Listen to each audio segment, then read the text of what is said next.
Running commentary. We are exploring listening to albums. We sat down and we listened to the artist's vision and concept. ABC, The Lexicon of Love II. ABC, The Lexicon of Love II was released in May of 2016. It came as a big surprise to me to find this album when we were reviewing the original Lexicon of Love, which we gave 92% in our reviews. I was going through details to find out about the original album, and I kept stumbling across something which said Lexicon of Love II, which I promptly ignored because that is the kind of person that I am. I was like, what are you talking about? There is no Lexicon of Love II. It kept popping up, and so I made inquiries and then watched an interview with Martine Frei, with Lorraine Kelly, where he'd said that he decided to make a follow-up to the classic album from 1982. With it being fresh in our minds, we thought that it would be a good idea to look at this follow-up album and see whether the result was disastrous, favourable, or didn't matter. The Lexicon of Love II starts with the track The Flames of Desire, and it is apparent from the minute that this song starts that they are wanting to take you right back to where the journey began, to where you fell in love with ABC and why you fell in love with them, which of course were these strings that we talked about at length on the previous review. The Flames of Desire is very playful and almost a little more musical theatre in the way that it plays out. They are aware of who they were prior, and they know what they mean to people, and they have designed the album for you as a real follow-up to that original.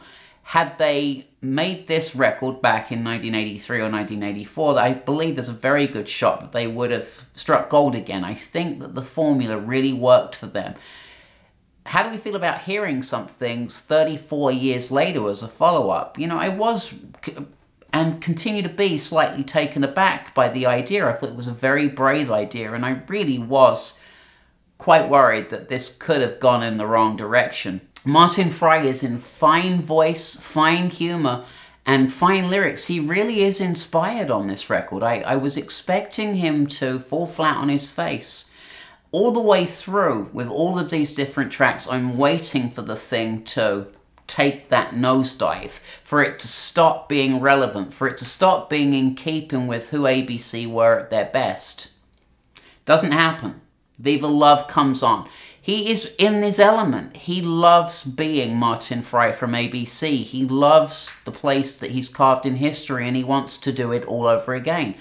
If you are an ABC fan, you absolutely must go out and buy this record. You will love it. It will put a smile on your face. It will make you feel 34 years younger. You will absolutely go back to where you started your journey with the band. I listened to the record twice to give it a really good airing. There's one little slightly annoying thing. He has a way of pronouncing the ends of his words sometimes, like startin', or he tries to do this kind of corny sort of end to certain words where he's like almost like sounding Yankee Ish, and that doesn't work. I don't really know why he does that. It's the one blot on the landscape with this is just a alliteration thing. 10 Below Zero, Confessions of a Fool, Singer Not the Song, The Ship of the Seasick Sailor. These songs are just, he really is just in his element here. Apparently there were scores of songs were put up for this album, and they worked together. Martine Frei and Gary Stevenson produced this album together, and they worked through the material and picked the best of that material. The reception from various quarters has been varied. You know, there are definitely people from the mainstream media that have felt that this was, you know, leave it where it is. You're always going to have those purists that are going to poo-poo stuff and not give things a fair shot.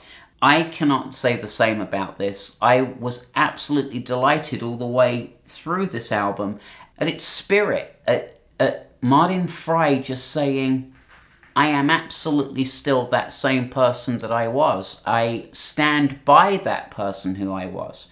What I will say is that at times it slips more into that territory of When Smokey Sings and The Night You Murdered Love. It kind of falls more in that area, which to me was a little sophisticated, but not as interesting. I don't know if that makes any sense. I really liked Lexicon of Love, but when Smokey Sings and The Night You Murdered Love, King Without a Crown, I wasn't quite so into that. And there are times when he falls back into more of that sort of 1987 territory.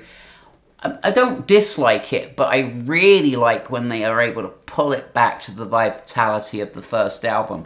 So what it winds up sounding like almost is sort of a greatest hits too, I might say in some ways. It's almost as though you're listening to a selection of new songs, and with every song he is absolutely committed to giving you the best of what ABC were. Kiss Me Goodbye, I Believe in Love, The Love Inside the Love, Brighter Than the Sun, and Viva Love Reprise round out the rest of the tracks on the album. The reason I'm not going into details with the different songs is because some of them have got some real grooves to it. He slows it down. He is just so present on this album. This is also a major label album, you know, Warner Music, I believe, is big.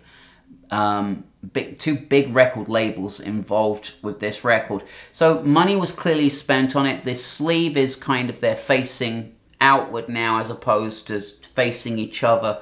A lot of thought and effort has gone into this record.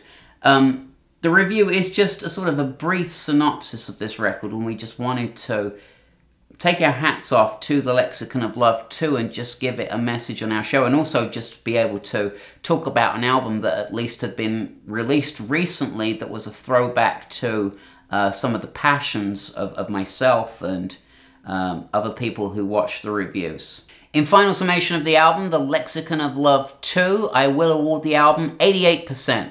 This was a sterling effort at recreating the magic of former ABC. If you'd like to subscribe to the channel, recommend it to friends, post comments. Also, if you have an album that you'd like to hear reviewed, we welcome your requests.